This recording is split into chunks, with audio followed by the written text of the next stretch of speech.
나이가 들수록 별것 아닌 말에도 마음이 상하고 예전 같으면 그냥 넘겼을 일에도 화가 치밀어 오를 때가 있습니다.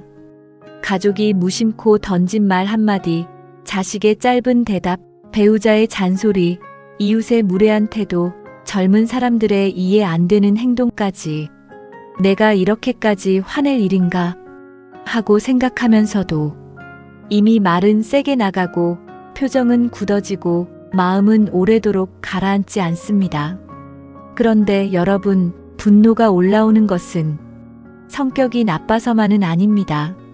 분노는 우리 몸과 뇌가 지금 내가 위협받고 있다, 내가 무시당했다, 내 마음이 다쳤다 라고 느낄 때 나타나는 아주 자연스러운 감정입니다. 문제는 화가 나는 것 자체가 아니라 화가 난 순간 어떻게 반응하느냐입니다. 오늘은 시니어 분들이 가정에서, 자식과의 대화에서, 배우자와의 갈등에서, 젊은 세대와의 소통에서 바로 써먹을 수 있는 분노 조절법을 알려드리겠습니다. 특히 오늘 꼭 기억하실 것은 3가지입니다. 첫째, 3초 멈추기. 둘째, 6초 참기. 셋째, 10초 호흡법입니다. 이 3가지는 모두 화를 억지로 눌러 참으라는 말이 아닙니다. 내 마음에 잠깐 브레이크를 걸어 나중에 후회할 말과 행동을 막는 방법입니다. 화는 순간이지만 한번 내뱉은 말은 오래 남습니다. 오늘 영상이 여러분의 마음과 관계를 지키는데 작은 도움이 되었으면 좋겠습니다. 먼저, 사람은 왜 화가 날까요? 우리는 보통 화가 나면 저 사람이 나를 화나게 했다 라고 생각합니다. 물론 상대방의 말과 행동이 분명 원인이 될 수 있습니다. 하지만 같은 말을 들어도 어떤 날은 그냥 넘어가고 어떤 날은 크게 화가 납니다. 왜 그럴까요? 그 이유는 분노가 단순히 외부 사건 때문만이 아니라 내 몸 상태, 마음 상태, 그리고 그 말을 어떻게 해석했는지에 따라 달라지기 때문입니다. 몸이 피곤한 날, 잠을 잘 못 잔 날, 배가 고픈 날, 통증이 있는 날, 혈압이나 혈당이 불안정한 날에는 평소보다 화가 쉽게 올라올 수 있습니다. 또 마음속에 서운함이 쌓여 있으면 작은 말 한마디도 크게 느껴질 수 있습니다. 예를 들어, 자식이 전화를 짧게 끊었습니다. 그냥 바빠서 그럴 수도 있는데 마음속에서는 이런 생각이 올라옵니다. 이제 내가 귀찮은가? 나이 들었다고 무시하나? 키워놓으니 소용없구나. 이렇게 생각이 이어지는 순간 화는 더 커집니다. 분노는 사건 그 자체보다 그 사건을 해석하는 내 마음에서 더 커질 때가 많습니다. 그래서 분노 조절의 첫걸음은 화를 없애는 것이 아니라 화가 올라오는 순간을 알아차리는 것입니다. 아, 지금 내가 화가 올라오고 있구나. 지금 내 목소리가 커지려고 하는구나. 지금 내가 후회할 말을 하려고 하는구나. 이렇게 알아차리는 것만으로도 분노는 조금 느려집니다. 이제 첫 번째 방법입니다. 3초 멈추기입니다. 화가 치밀어 오르는 순간 바로 말하지 마세요. 속으로 천천히 세어보세요. 1, 2, 3. 정말 짧은 시간입니다. 하지만 이 3초가 관계를 지키는 방어선이 될 수 있습니다. 화가 날 때 우리의 감정은 이성보다 빠르게 움직입니다. 상대방 말이 귀에 들어오자마자 내 마음은 벌써 상처받고 머릿속에서는 반박할 말이 떠오릅니다. 너는 항상 그래. 내가 언제 그렇게 했어? 말을 왜 그렇게 해? 내가 뭘 안다고 그래?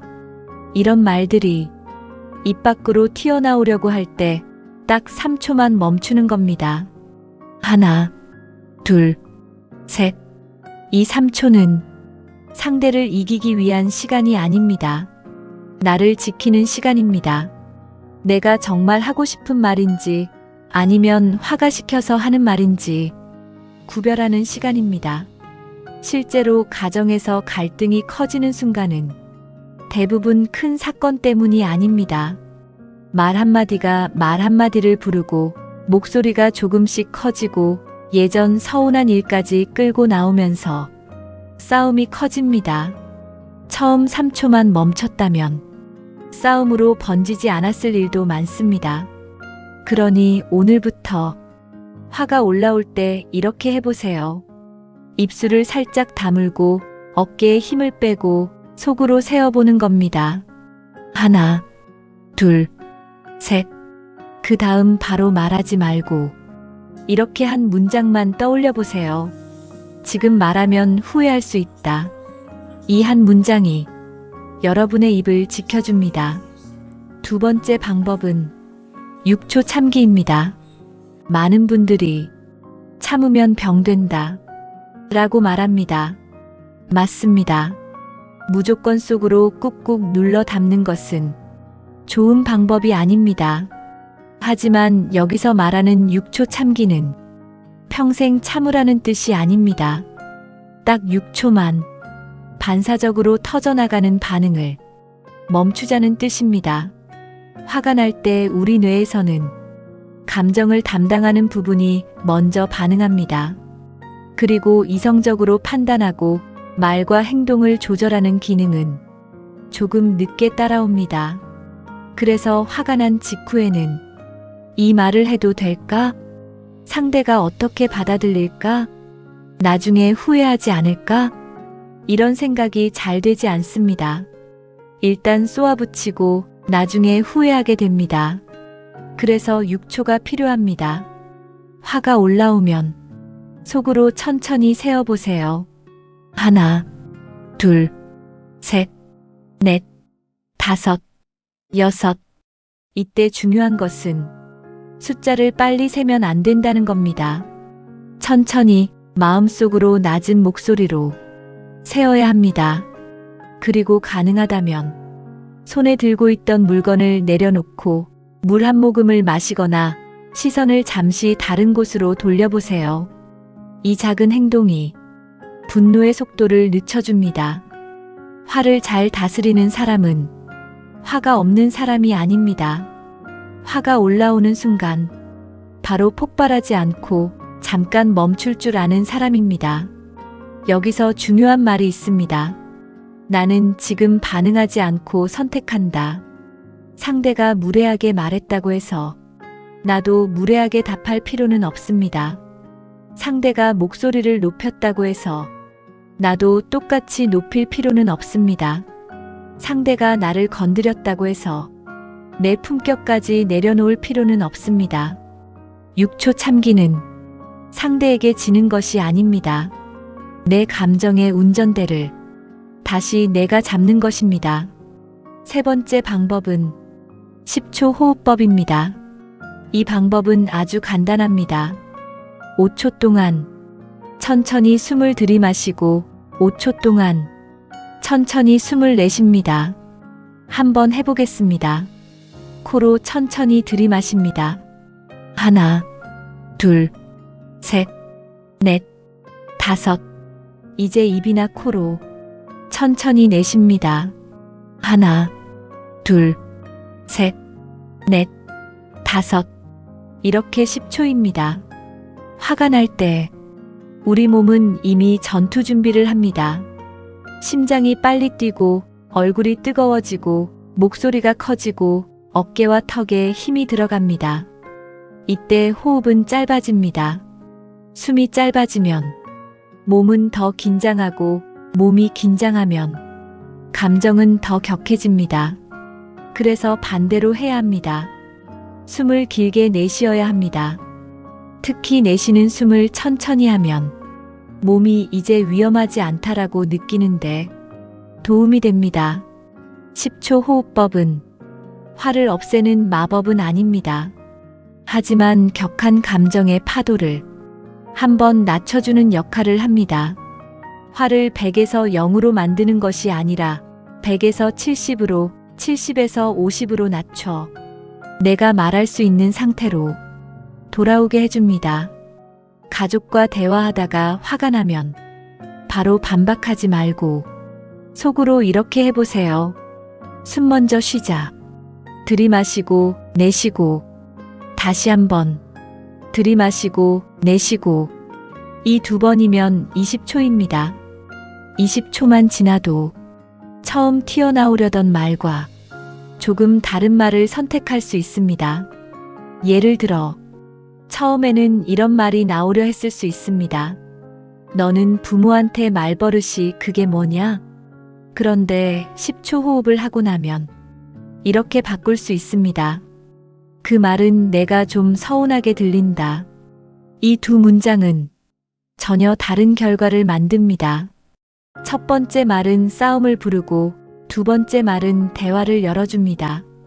분노 조절에서 중요한 것은 내 감정을 감추는 것이 아닙니다. 내 감정을 상대가 들을 수 있는 방식으로 전하는 것입니다. 여기서 필요한 것이 나 대화법입니다. 우리는 화가 나면 대부분 너 대화법을 씁니다. 너는 왜 맨날 그래? 너는 부모를 무시하니? 너는 말투가 왜 그 모양이야? 당신은 늘 내 말을 안 들어. 이렇게 말하면 상대는 내용을 듣기 전에 방어부터 합니다. 내가 뭘? 또 시작이네. 그런 뜻 아니었는데 왜 그래? 결국 대화가 아니라 공방이 됩니다. 반대로 나 대화법은 내 감정과 생각을 중심으로 말합니다. 나는 그 말을 들으니 조금 서운했어. 나는 지금 무시당한 느낌이 들어. 나는 조금 천천히 말해주면 좋겠어. 나는 지금 감정이 올라와서 잠깐 쉬고 싶어.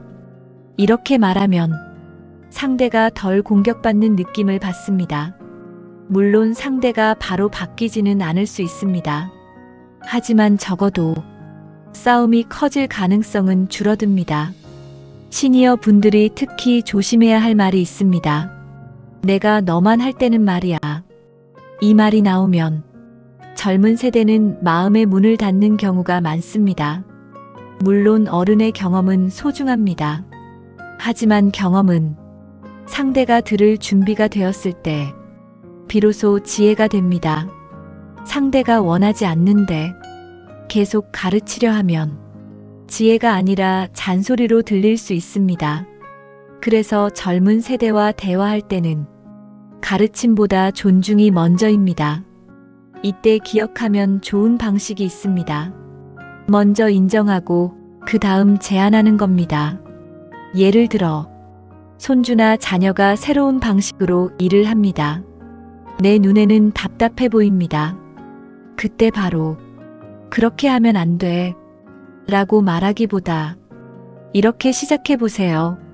내가 그렇게 생각한 이유가 있겠구나. 요즘은 그런 방식도 많이 쓰나 보구나. 내 생각에는 이런 방법도 있을 것 같은데 한번 들어볼래?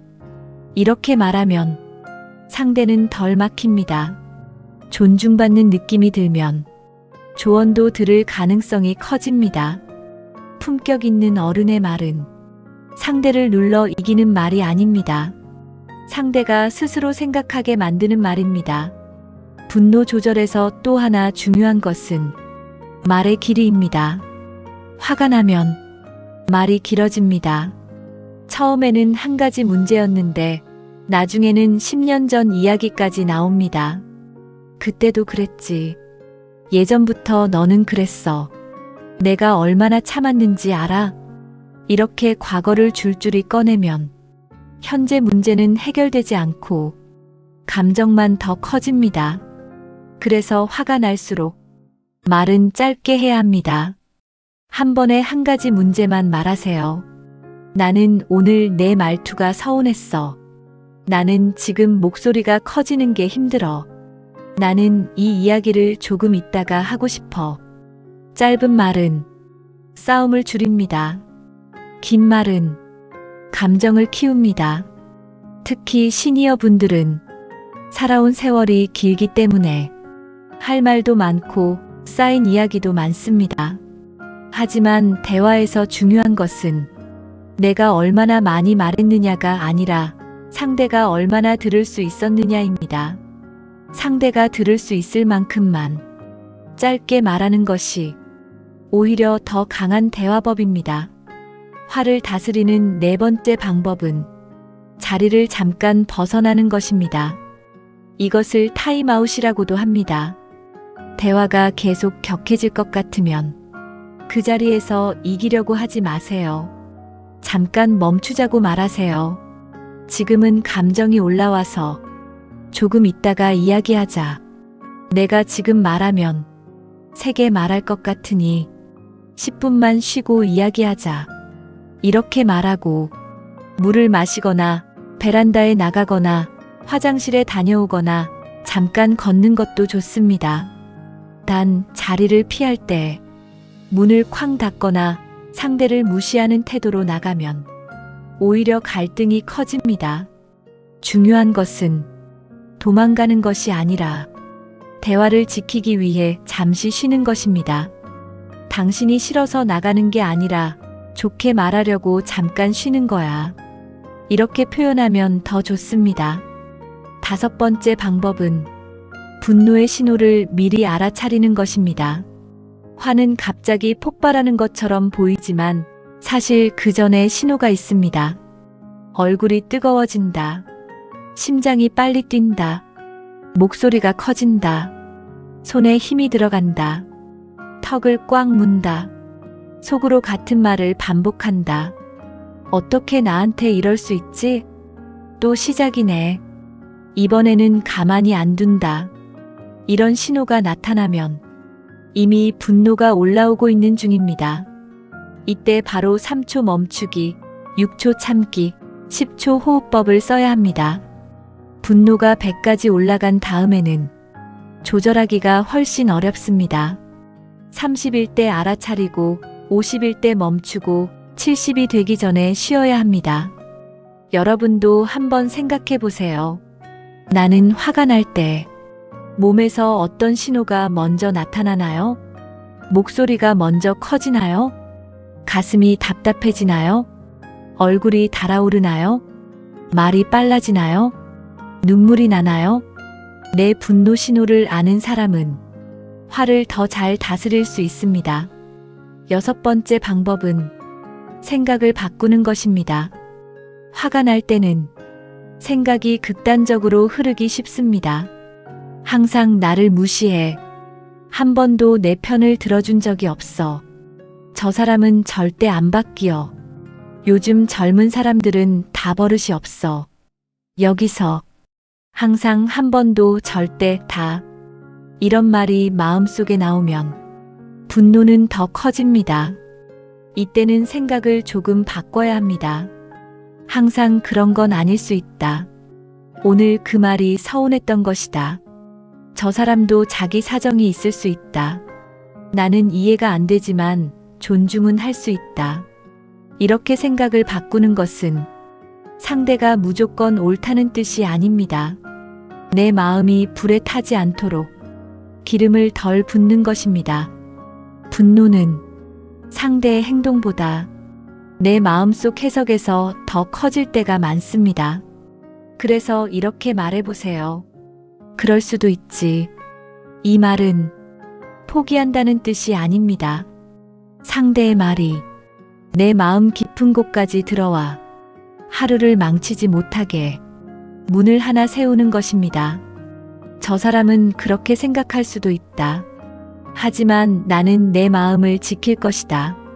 이 태도가 나이 든 사람의 품격을 만듭니다. 일곱 번째 방법은 평소 몸을 돌보는 것입니다. 분노 조절은 말과 생각만의 문제가 아닙니다. 몸이 지치면 마음도 쉽게 흔들립니다. 잠이 부족하면 짜증이 늘어납니다. 통증이 심하면 인내심이 줄어듭니다. 배가 고프거나 혈당이 출렁이면 감정도 예민해질 수 있습니다.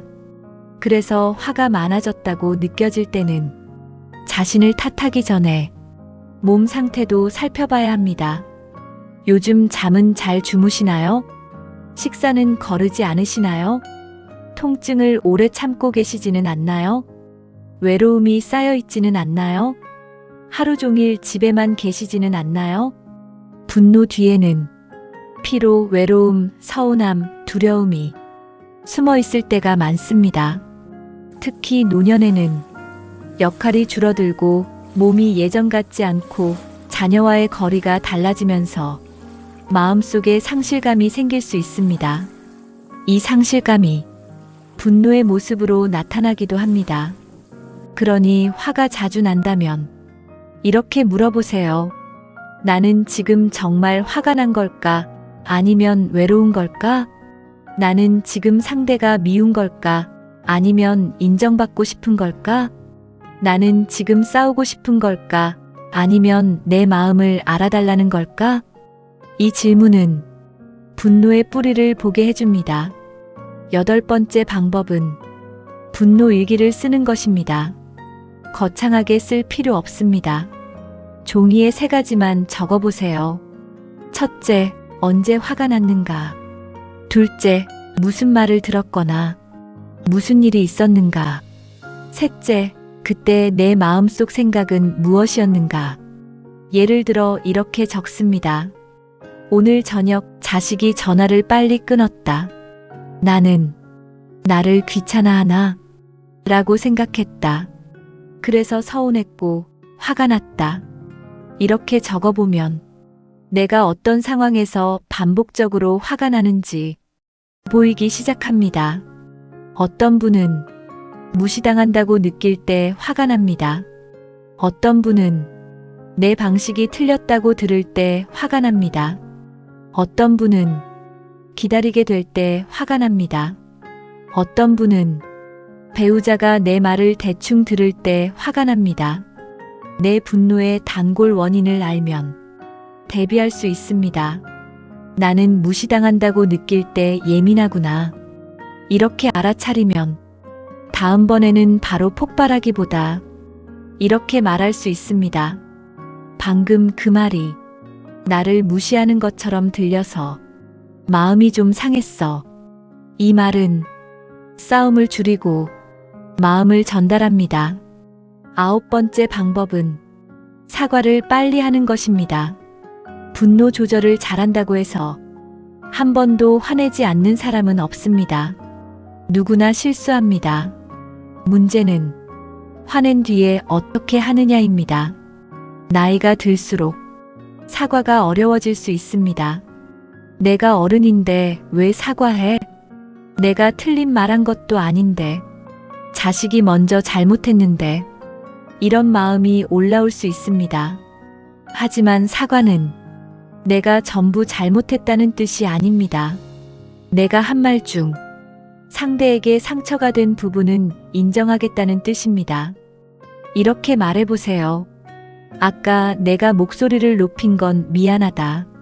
내 뜻은 그게 아니었는데 말이 세게 나갔다. 다음에는 조금 차분히 말해볼게. 이런 사과는 어른의 권위를 떨어뜨리지 않습니다. 오히려 품격을 높입니다. 자식과 손주들은 완벽한 어른보다 자기 잘못을 인정할 줄 아는 어른에게 더 큰 존경을 느낍니다. 10번째 방법은 도움이 필요할 때 도움을 받는 것입니다. 화를 자주 내는 것이 반드시 병이라는 뜻은 아닙니다. 하지만 분노 때문에 가족 관계가 자주 깨지고 폭언이 반복되고 물건을 던지고 싶거나 나중에 기억이 잘 안 날 정도로 격해지고 스스로도 통제가 안 된다고 느껴진다면 전문가의 도움을 받는 것이 좋습니다. 또 갑자기 성격이 많이 변했거나 예전보다 충동 조절이 어려워졌거나 우울감, 불안, 수면 문제, 기억력 변화가 함께 있다면 의료진과 상담해 보는 것도 필요합니다. 분노는 마음의 문제이기도 하지만 몸과 뇌 건강의 신호일 수도 있습니다. 도움을 받는 것은 부끄러운 일이 아닙니다. 내 삶과 관계를 지키기 위한 용기 있는 선택입니다. 이제 오늘 배운 내용을 실제 상황에 적용해 보겠습니다. 상황 하나. 자식이 말합니다. 엄마, 아빠, 그건 요즘 방식이 아니에요. 이 말을 듣는 순간 기분이 상합니다. 예전 같으면 이렇게 말했을 수 있습니다. 너는 부모 말이 다 틀렸다는 거냐? 하지만 오늘은 다르게 해봅니다. 먼저 3초 멈춥니다. 하나, 둘, 셋, 그리고 6초 참습니다. 하나, 둘, 셋, 넷, 다섯, 여섯, 그 다음 10초 호흡을 합니다. 들이마시고 내쉬고, 그리고 이렇게 말합니다. 내가 보기에는 낯설어서 그래. 내 방식도 한번 설명해 줄래? 이 말 한마디가 갈등을 대화로 바꿉니다. 상황 둘. 배우자가 말합니다. 당신은 왜 맨날 똑같은 소리만 해? 순간 화가 납니다. 당신은 내 말을 언제 들은 적 있어? 라고 쏘아붙이고 싶습니다. 하지만 멈춥니다. 그리고 이렇게 말합니다. 그 말은 내가 좀 서운하게 들려. 내가 반복해서 말하는 이유가 있어. 이렇게 말하면 상대도 조금은 들을 여지가 생깁니다. 상황 셋. 손주가 대답을 짧게 합니다. 몰라요. 됐어요. 나중에요. 마음이 상합니다. 요즘 애들은 버릇이 없어. 라고 말하고 싶습니다. 하지만 잠깐 멈추고 이렇게 말해보세요. 지금은 말하기 싫은가 보구나. 나중에 시간 될 때 이야기하자. 이 말은 손주에게도 숨쉴 공간을 주고 나에게도 품격을 지켜줍니다. 여러분, 분노 조절의 핵심은 화를 없애는 것이 아닙니다. 화가 났을 때 내가 나를 잃지 않는 것입니다. 내가 옳은 말을 하더라도 말투가 거칠면 상대는 옳은 내용을 듣지 못합니다. 내가 사랑해서 하는 말이라도 상대가 공격으로 느끼면 그 사랑은 전달되지 않습니다. 그래서 나이 들수록 말의 내용만큼 말의 온도가 중요합니다. 따뜻한 말은 관계를 살리고 차가운 말은 관계를 얼립니다. 특히 가족 사이에서는 가족이니까 이 정도 말은 괜찮겠지 라고 생각하기 쉽습니다. 하지만 가까운 사이일수록 말은 더 조심해야 합니다. 가족은 가까워서 상처도 더 깊게 남습니다. 오늘부터 화가 올라오면 이 세 문장을 기억해 보세요. 첫째, 지금 말하면 후회할 수 있다. 둘째, 나는 반응하지 않고 선택한다. 셋째, 그럴 수도 있지만 내 마음은 내가 지킨다. 그리고 세 가지 행동을 해보세요. 3초 멈추기. 하나, 둘, 셋. 6초 참기. 하나, 둘, 셋, 넷, 다섯, 여섯. 10초 호흡법. 5초 들이마시고 5초 내쉬기. 이것만 반복해도 화를 내는 방식이 조금씩 달라질 수 있습니다. 처음부터 잘할 필요는 없습니다. 처음에는 10번 중 1번만 성공해도 됩니다. 그 다음에는 10번 중 2번, 그 다음에는 3번. 분노 조절도 근육처럼 연습할수록 좋아집니다. 마지막으로 품격 있는 어른의 대화법을 한 문장으로 정리해 보겠습니다. 많이 가르치기보다 먼저 들어주고 이기려고 하기보다 존중해주고 화로 누르기보다 차분히 표현하는 것. 이것이 나이 들수록 더 빛나는 어른의 품격입니다. 오늘 영상이 도움이 되셨다면 구독과 좋아요로 함께 해주세요. 여러분의 마음이 조금 더 편안해지고 가족과의 대화가 조금 더 따뜻해지기를 바랍니다. 오늘도 건강하고 평안한 하루 보내세요.